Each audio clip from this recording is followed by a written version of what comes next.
Good morning, good afternoon, good evening, our lovely Equine family, and welcome to Town Hall number 60.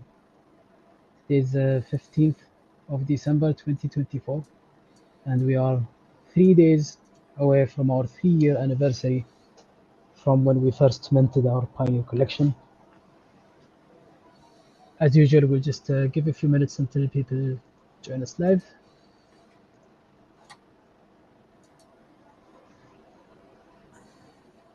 I'm, as usual, joined by lovely co-host Fencemaker and Marek, who's off cam. Hi everyone. I'm traveling a bit, so I cannot be on the camera, but I'm glad to be here for this one.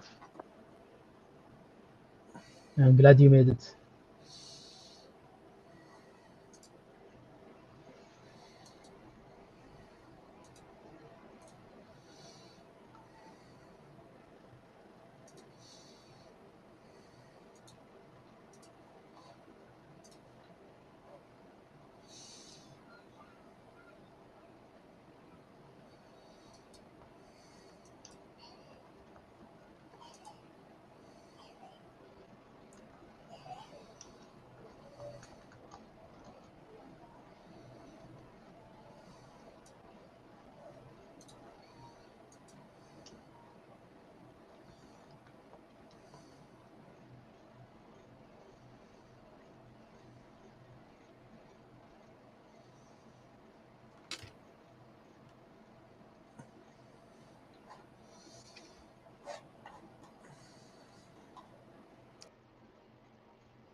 Wait for just one more minute. We're going to start with that.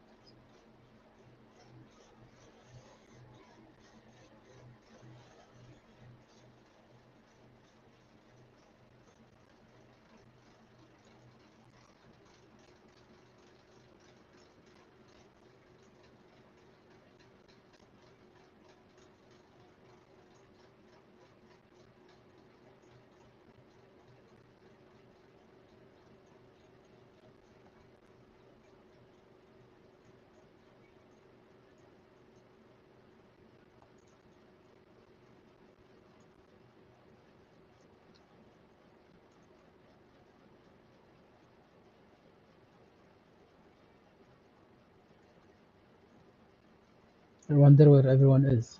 They must be busy racing.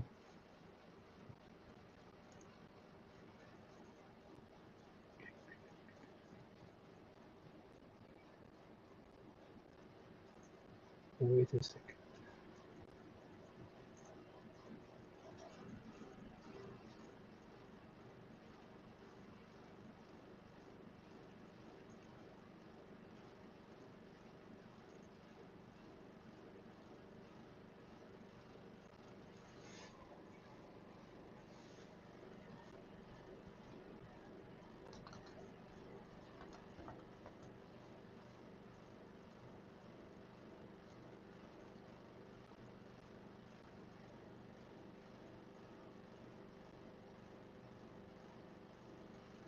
Okay, so we start going through the updates as people join.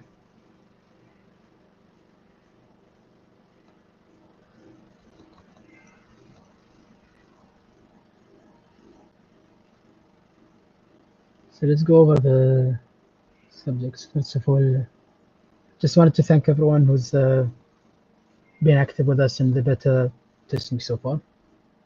Some of these updates may not be exciting to you because you've already been in that beta testing experience, but we also want to share this with others who aren't already inside, and also to share kind of what's going on in the next phases.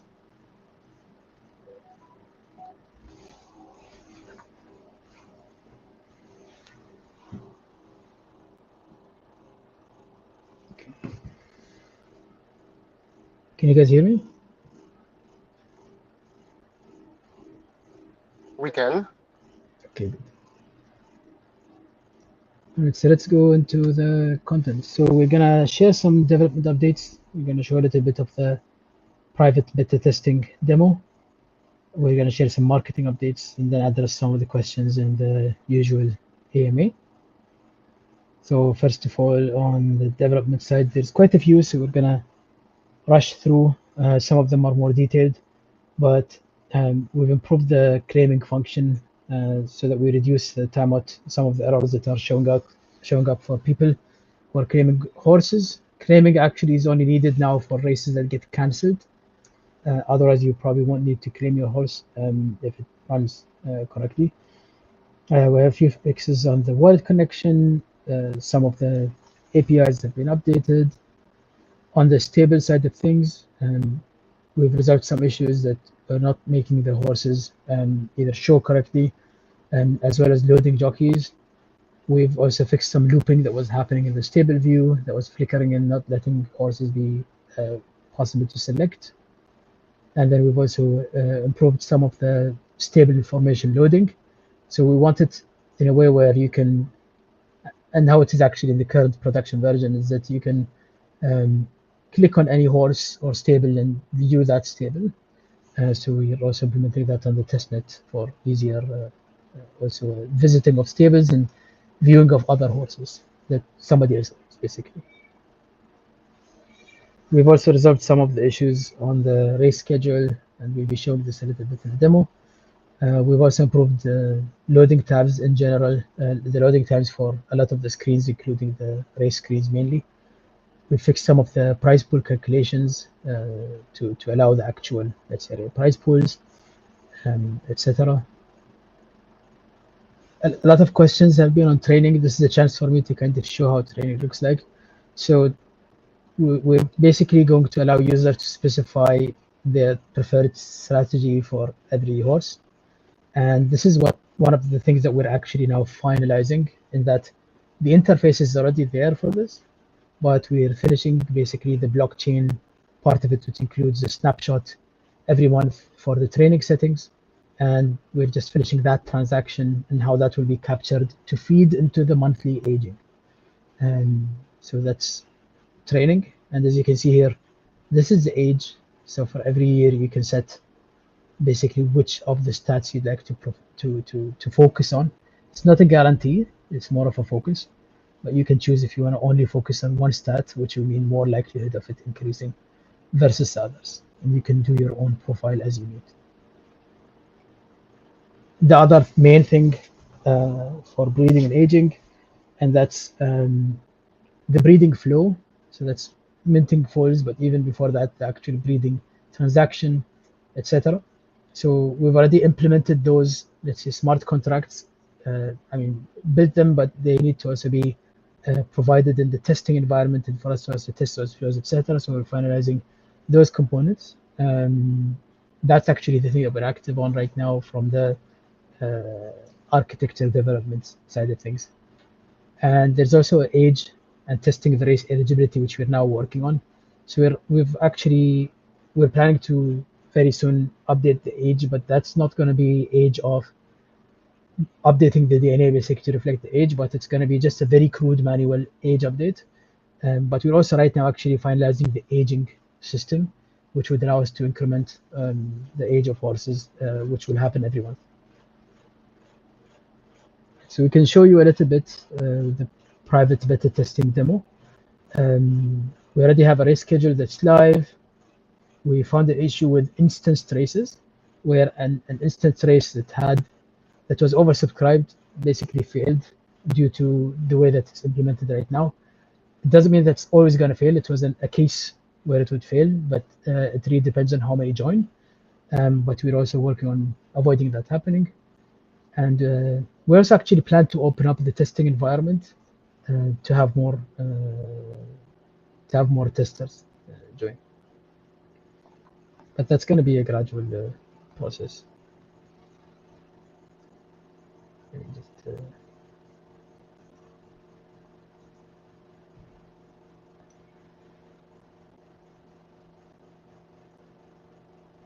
I'm going to switch over.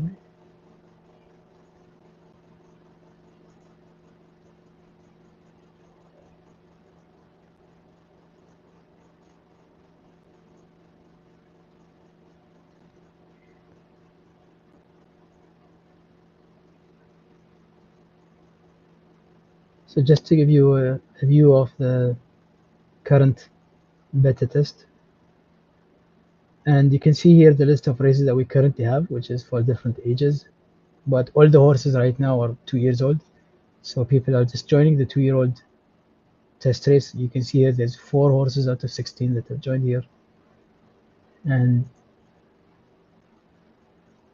you can see the nominations. So these are all some of our beta testers.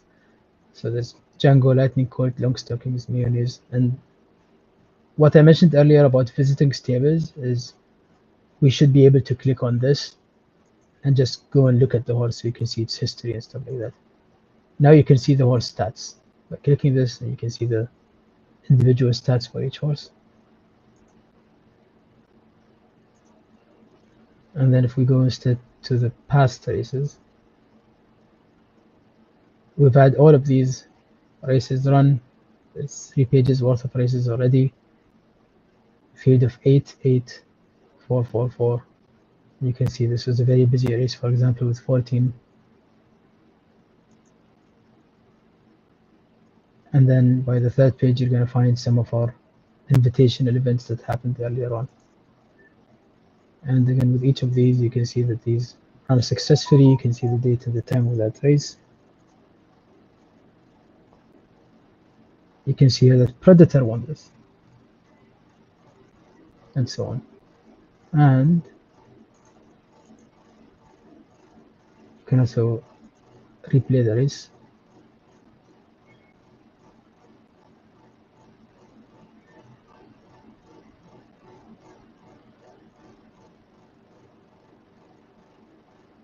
So this is a live online demo actually of how it goes. So the current deployed version, unfortunately, I broke the colors again, but they're going to come back soon. But you can see a very healthy, more than 60 FPS. You can see the horses no longer glide, they walk a little bit slower, which is how it should be. And I'm going to skip this. It's all healthy.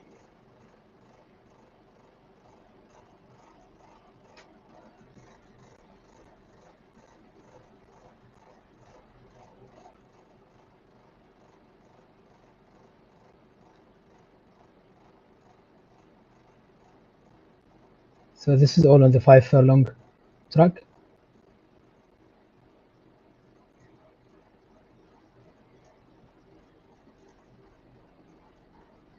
There's a couple of horses outside the rail, but again, we know what's going on here. So that's going to be fixed soon as well.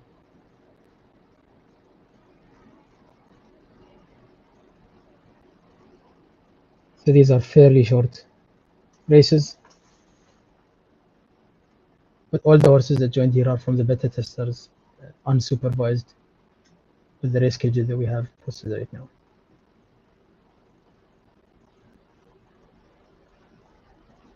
So this is on a desktop, the 3090 Ti, but I'm fairly happy with the FPS we're pumping out now, and we have even more improvements coming up with this. 2 more big performance improvements that we're still working on.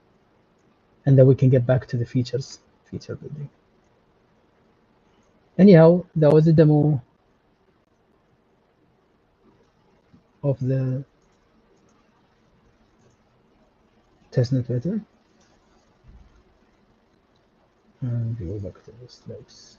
On the marketing side of things, maybe Mark, can you take us through these? Sure. So a few things.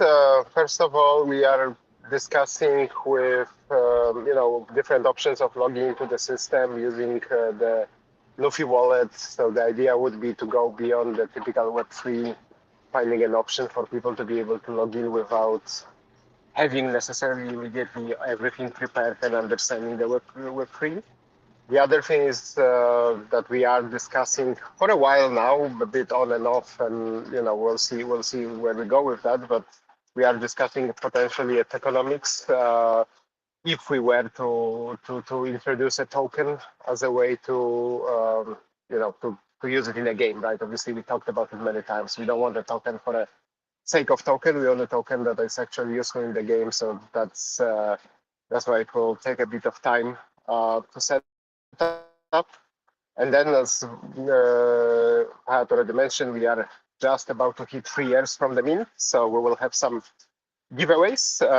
And then we are planning some Christmas Racing Festival 2021 December.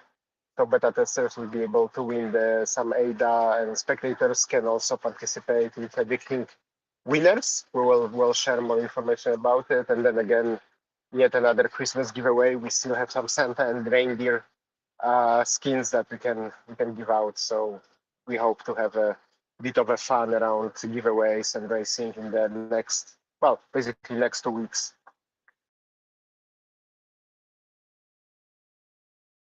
Excellent. Thank you, Mark. There's quite a few actually, Mark, besides this. Yeah, so this is a giveaway. This is an overview of what Mark just explained. So this is a 3rd-year mint anniversary giveaway. And then we have quite a lively events calendar. So it's going to be a Christmas racing festival where there's going to be maidens, a set of maidens races, as well as a race prediction challenge. And this is a schedule. Rachel will take us through these later on in more detail in Discord. So these will, I believe, be administrated partly through Discord.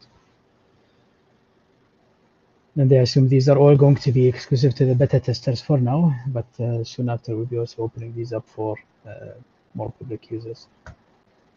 I wonder if the race prediction challenge is going to be open. But yeah, this is a schedule for the race, for the Christmas racing festival.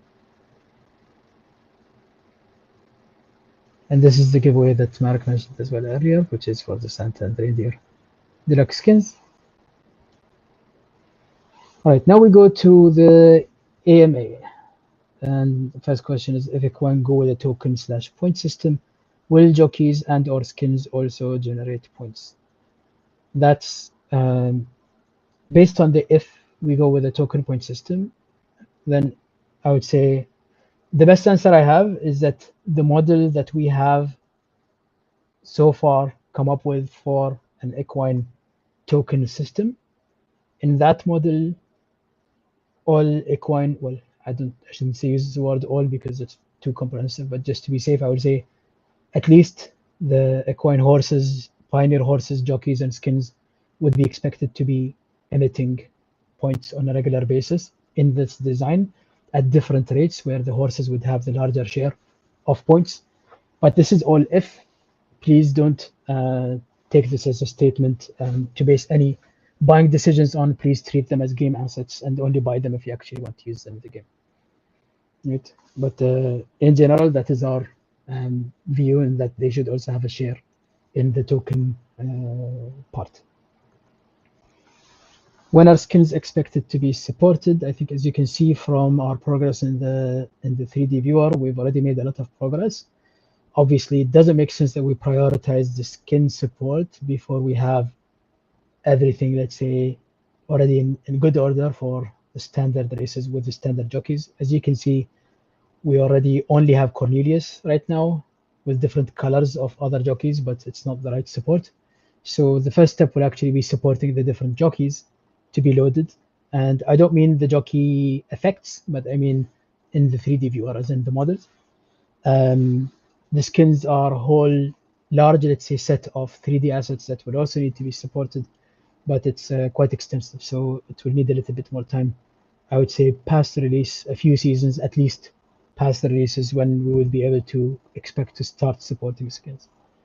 So it will take a little bit of time, I would say, at least. When a pioneer horse dies, it is replaced, but is its replacement also replaced with another horse when it dies?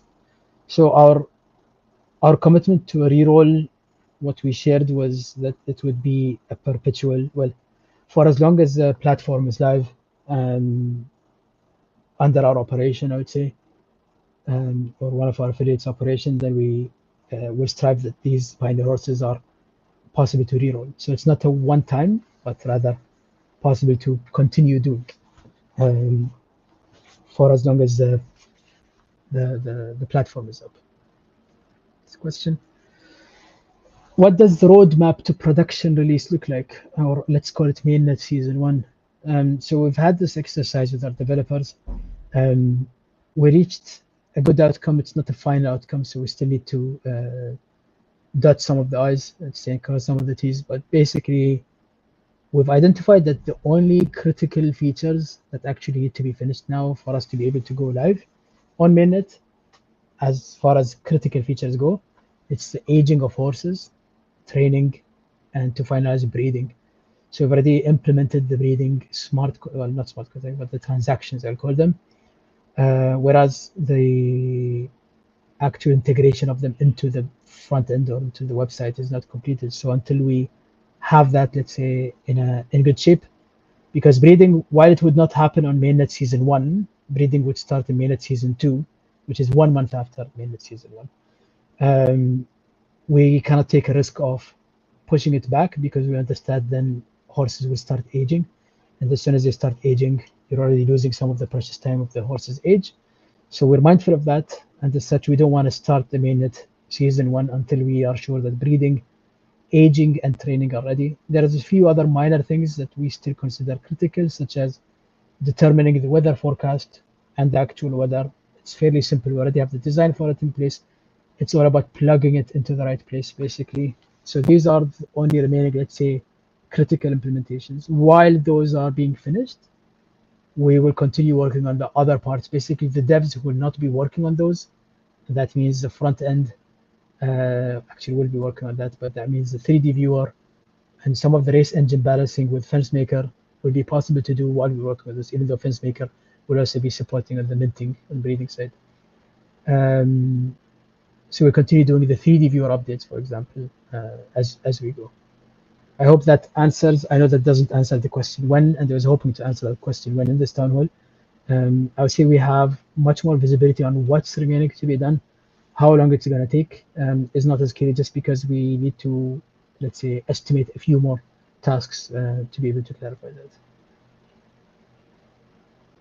And then let's see a few more questions. Marek and Rachel, we got this question live, so let me just take this up before I forget. Cardano Lands platform and staking of our assets on Cardano Lands has been requested quite a few times by our community members. This is Michael here. I've already said yes, I'm happy for us to look into it. So I will just make sure that this is also pointed out here. We already had this discussion earlier, but we'd like to revisit this to make sure that we can support it as long as there's no technical issue with doing so. There will be 3 types of horses on the market: Pioneer unactivated and activated, Pioneer offspring. Will these different horses be separated or all mixed and you have to use the filter? So Pioneer unactivated and activated are all the same policy. It's the same exact Pioneers you currently have if you have any Pioneers on mainnet. So those will be one policy. And then there's another policy which will be for the non-Pioneers, which are the Pioneer offspring. Well, not necessarily Pioneer offspring. It is any non-Pioneer, because it's offspring of Pioneers and then their subsequent offspring and offspring of Pioneer offspring and so on. Right. Now that we're starting to get a good cadence of races, I hope I said that right, cadence of races for testing. Do you want us to post bugs we find in the beta testing channel? Yes. Should we be compiling them and dropping a list? Yes. Should we be tagging anyone? Yes, you can tag me, Kayo, FenceMaker. I guess me and Kayo for the soonest response. And FenceMaker, I'm sure, is already browsing through the beta testing channel as well, as he is with us now. And with that out of the way, wish you all happy holidays. And Merry Christmas for those who celebrate Christmas. And thank you so much for joining us again. We will continue posting updates as usual through this channel and through our Discord channel and X platform. I still can't stand not saying Twitter. Thank you so much for joining us here. Thank you for always being present, being active. and participating with us in these town halls. We always appreciate your support, and we wish you happy holidays and happy new year until we see you the next time. Thank you so much. This is Fahad saying it. Thank you. Have a good one. Thank you.